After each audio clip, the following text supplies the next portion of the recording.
राधा की कॉलेज में गर्मियों की छुट्टियां होने जा रही थी। इस बार उसे अकेले ही घर जाना था। उसके पापा 3 RD AC में उसका टिकट बुक थे। राधा ने अपनी सहेली शिखा और रूपा भी उसी ट्रेन से टिकट काटने को कह चुकी थी। वह चाहती थी तीनों साथ खूब मस्ती करते हुए जाएं। शिखा और रूपा को उसके ही बॉगी में टिकट मिल तो गए थे, परंतु सीट अलग अलग मिले थे। जाने का दिन आ गया था। सब ने हॉस्टल से ऑटो बुक किया और साथ चल पड़े थे। राधा बहुत खुश थी। सब साथ में जाएंगे, खूब मस्ती करेंगे। उसने एक लाल रंग की सलवार और कुर्ता पहन रखा था। उसने बाकियों को भी कह दिया था हम सब वही ड्रेस पहन कर चलेंगे जो हाल ही में बनवाया था। उनकी ट्रेन रात को 7 बजे रांची जंक्शन से पटना के लिए थी। तीनों सहेलियां समय से स्टेशन पहुंच गई थी।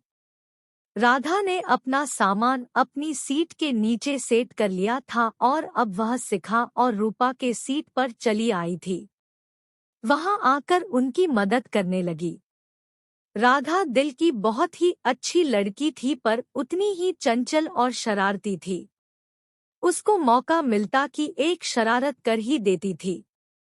उसकी इन्हीं अदा पर जमाना फिदा था। उसकी सारी सहेलियां उस पर मरते थे। गर्ल्स कॉलेज की शान थी। हमेशा अपने दोस्तों के लिए हाजिर रहती, किसी भी तरह की समस्या हो उसके पास सबका समाधान होता था। बहुत ही पॉपुलर थी अपने कॉलेज में और हॉस्टल में भी। उसके स्टाइल भी सभी कॉपी किया करते थे। यूं कहें कि वह एक स्टाइल आइकन भी थी। ट्रेन में सब व्यवस्थित करने के पश्चात सब बैठकर हंसी ठिठोली कर ही रहे थे कि वहीं एक आंटी और अंकल आ पहुंचे और अपना सीट देखने लगे।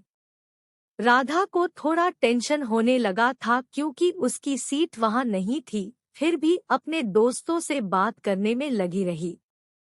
तभी शिखा ने उन आंटी से कहा, आंटी ये हमारी दोस्त है, इसका सीट उधर आगे इसी बॉगी में ही है। अगर आप बुरा ना माने तो ये यहाँ बैठ सकती है। आंटी अंकल ने हाँ कर दी। ट्रेन भी चल पड़ी थी और इनके बातों का सिलसिला भी ट्रेन की गति के साथ बढ़ रहा था। बात बात में हंसी मजाक ठिठोली चल रही थी। वहां के आसपास के सभी सीट वालों को कासा दिलचस्पी हो रही थी इनकी बातों में।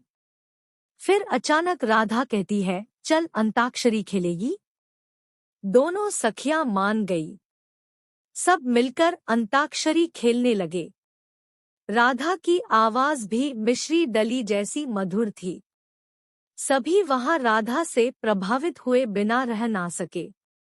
आंटी जो बगल में बैठी थी वो राधा से पूछ ही बैठीं, तुम्हारा नाम क्या है बिटिया।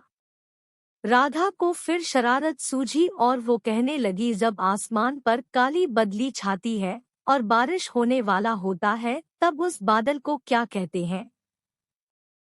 वही मेरा नाम है।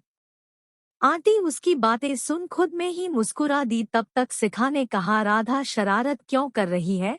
वहां के सभी लोग हंस पड़े थे। आंटी ने कहा, बहुत प्यारा नाम है, और साथ एक और सवाल पूछ ही लिया, कहाँ जाना है। राधा ने कहा, पटना। आंटी बातों बातों में कुछ और सवाल करने लगी। सभी सखियां बैठीं उनके सवालों का जवाब देती रही, पर धीरे धीरे राधा को थोड़ा अजीब लगने लगा क्योंकि आंटी के सवालों का सिलसिला खत्म होने का नाम ही नहीं ले रहा था। तभी आंटी का अगला सवाल आ ही गया, बेटा मम्मी पापा तो आपकी शादी के लिए लड़का ढूंढ रहे होंगे।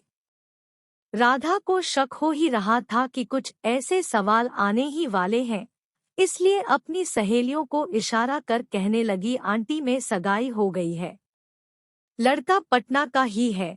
बस क्या था, आंटी के सारे सवाल बंद हो गए। राधा अपनी सहेलियों को देखकर मुस्कुरा रही थी कि उसका नुस्खा काम आ गया। फिर सबने खाना खाया और सो गए। अंकल खुद से राधा की सीट पर जाकर सो गए और कहा, आप मेरी सीट पर सो जाओ बच्चा। राधा भी मान गई थी। सुबह सुबह ट्रेन पटना पहुंच गई। छुट्टियों सीजन चल रहा था तो स्टेशन पर भीड़ बहुत हो रखी थी। उसी भीड़ में राधा ने एक सुंदर नौजवान को देखा जो इधर उधर देख रहा था, मानो किसी को ढूंढ रहा था।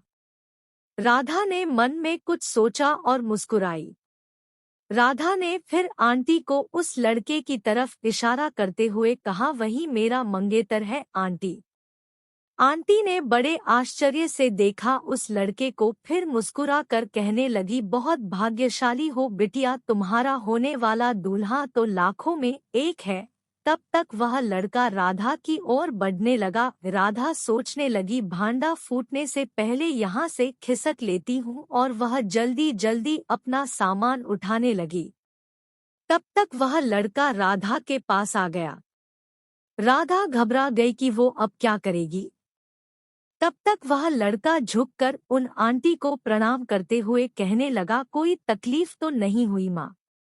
राधा के जैसे पैरों तले जमीन ही खिसक गए। अब तो शर्म से वो अपना मुंह छुपाए तो कहाँ छुपाए। आंटी ने राधा को देखते हुए कहने लगी, बेटा लड़का अगर पसंद हो तो बात आगे बढ़ाऊं।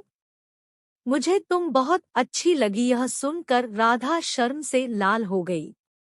उसने वहां से चुपचाप निकलना ही उचित समझा। बाद में राधा को पता चला कि आंटी ने शिखा से बातों बातों ही में उसका एड्रेस ले लिया था। आज वही आंटी राधा की सास है और वो बहुत ही खुशहाल जिंदगी बिता रही है उस जीवन साथी के साथ जिसे झूठ मूठ में अपना जीवन साथी कह दिया था। आज भी उस दिन को राधा याद करती है तो एक हल्की सी मुस्कुराहट बरबस ही उसके लबों को छू जाते हैं।